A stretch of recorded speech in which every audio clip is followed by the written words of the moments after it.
Hi, so today I'm going to be talking about my first of three in-depth analysis trailers, and so the first one is going to be Spider-Man Homecoming. Now, first of all, Spider-Man Homecoming is being produced by Marvel Studios, but it is also, the rights to Spider-Man is also owned by Sony, but let's jump right in. So the first few seconds of the trailer, it shows a couple of scenes of where the film is going to be set. So obviously that's New York, and then it goes from that to going into a bank robbery scene where we see our first appearance of Spider-Man, and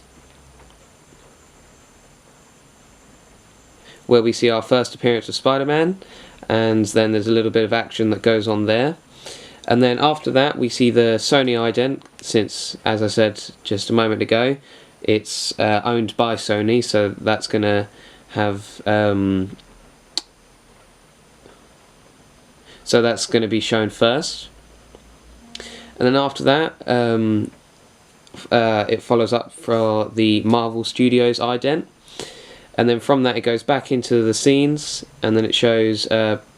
main character Peter Parker opening up his locker in school. So you can tell that for this Spider-Man revamp, they are focusing very much on Peter's life at school, which is a nice thing to see. And then throughout the rest of the trailer is showing different scenes, of actions, introducing what the villains are going to be like, some of the action scenes, and then also, quite importantly, someone who's going to be co-starring in the film,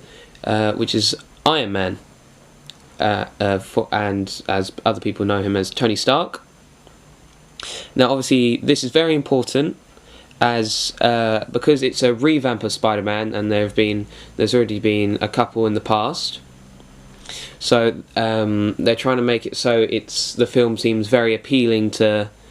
newcomers and other people who weren't that impressed with, say, the last revamp of Spider-Man. Now, why could having Iron Man help? Well, this is because he is a very, very well-known Marvel superhero, and he is the superhero who started off the whole Marvel on-screen franchise, and so he's obviously very popular and has a very, very wide fan base, and obviously he's a very familiar face. So getting onto the sound,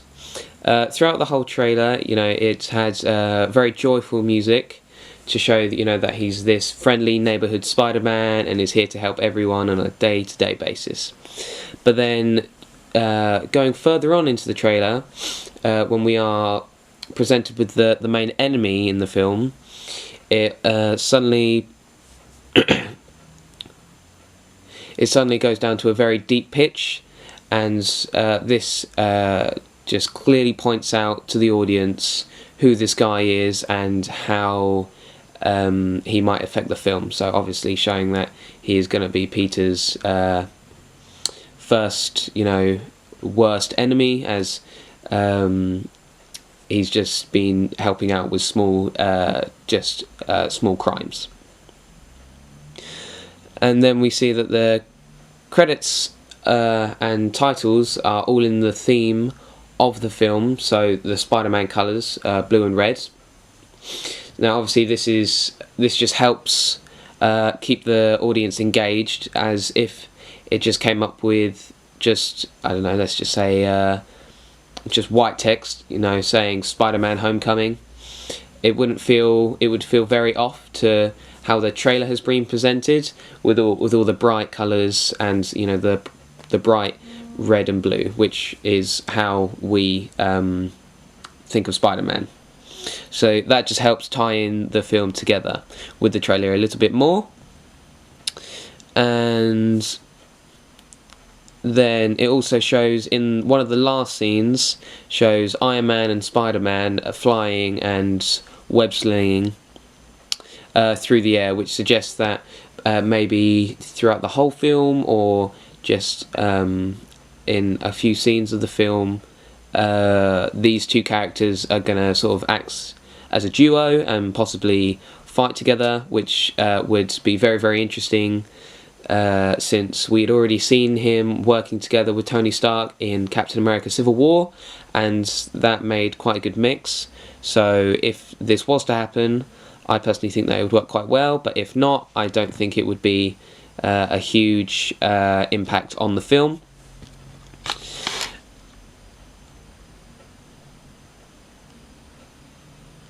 And then for the last part of the trailer, of the whole trailer, shows big amounts and lots of text, which is showing the release date of the film, and again keeping in with the same theme and colours of the of Spider-Man. So that so it shows the release date of the film. Also mentions how it will be shown in 3D and 2D in cinemas. This is quite important as well, because that shows that they are trying to get across to all different preferences for people who go to the cinema, as some people really enjoy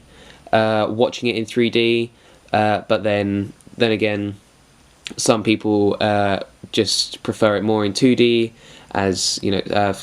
for some people, when they watch films in 3D, they can get quite disorientated, which moves away the focus from the film, and they just try to focus on calming themselves down. But then when it's just 2D, it's just quite it's just very relaxing to watch, and you don't have to worry about getting all disorientated, which will obviously making you stop being interested in the film and trying to just calm down. Another thing within the trailer, we've seen the new recreated Spider-Man suit. Now this suit has more of an image from the old comics of Spider-Man, and it's got the old logo of Spider-Man on the chest part of the suit, and also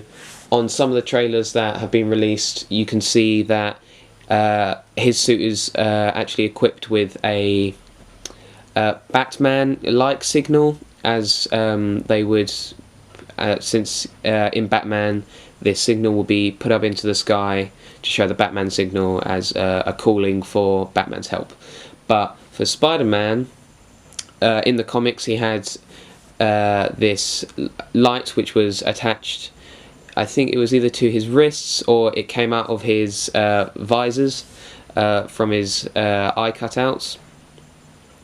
and this displayed the Spider-Man logo in a red circle, and he used that to shine on enemies or people in need, to show them that, you know, Spider-Man is here and he's here to help. So they brought that back into the films, which I think is quite a nice touch, as people who are very much in the know of Spider-Man,